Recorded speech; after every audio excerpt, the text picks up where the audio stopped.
Episode 7 of Cross Season 2 begins with Roy meeting Kayla after she successfully retrieves the video footage connected to the Bad Religion case. Roy explains that obtaining the footage confirms the operation is effectively over and that the group will soon become irrelevant. He then reveals that the entire situation was also intended as a test. Roy had been observing Kayla's judgment and persistence throughout the investigation. After reviewing her actions, Roy offers Kayla a promotion. He proposes that she become the new assistant director in charge. Kayla declines the offer. Instead, she states that she wants to continue investigating the larger operation behind the case. She concludes that Margaret is the person directing the events. Kayla believes Margaret staged her own death during the earlier phone call. Kayla then contacts Trey and tells him she has another assignment for him. She indicates that the task will be different from the previous ones. Meanwhile, Donnie receives information indicating that federal agents are approaching their current location. He informs Claire and Rebecca, who is also known as Luce. The three quickly begin gathering their belongings and preparing to leave. Shortly afterward, FBI agents arrive at the location. The building is empty when they enter. Inside, they discover Jelani's severed fingers placed inside a black bag. Nearby, they find a photograph showing the individuals Rebecca is targeting, along with a card that reads, "For Nuri." Rebecca and Donnie remain on the run while Cross and his team continue their investigation. The police obtain images of a sniper's truck along with its license plate number. They determine that 4 individuals remain on Rebecca's target list. The remaining names are Nuri, Griffith, Nat, and Lance Durand. For protection, the authorities relocate the 4 individuals to Camp Harrison Army Base. The facility is under military security. If Rebecca intends to reach them, she will have to bypass both the police and the army.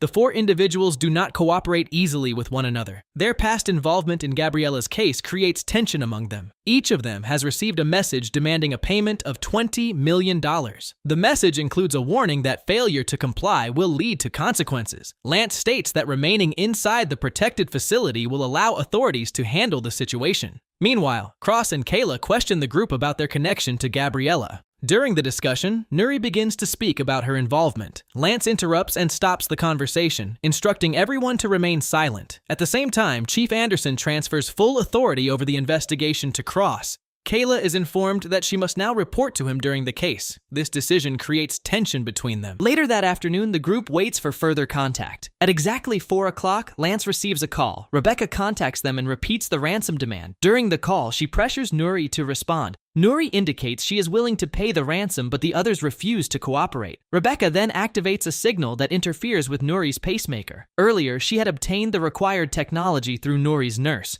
Cross attempts to block the signal, but the effort fails. Nuri collapses and is later confirmed dead. After the incident, Griffith becomes the next target. The group is moved from the army base and returned to their homes under continued surveillance. Griffith decides to comply with the ransom demand. He arranges to meet Rebecca and agrees to transfer $20 million. After meeting her, Griffith contacts Lance and tells him that he should also cooperate. At the same time, John Cross meets Regina and confronts her about withholding information regarding his mother. John explains that he recently learned his mother is alive and questions why the truth was kept from him. Regina responds that John's mother had previously contacted him only when she needed money. Regina believed revealing the truth would have caused additional problems.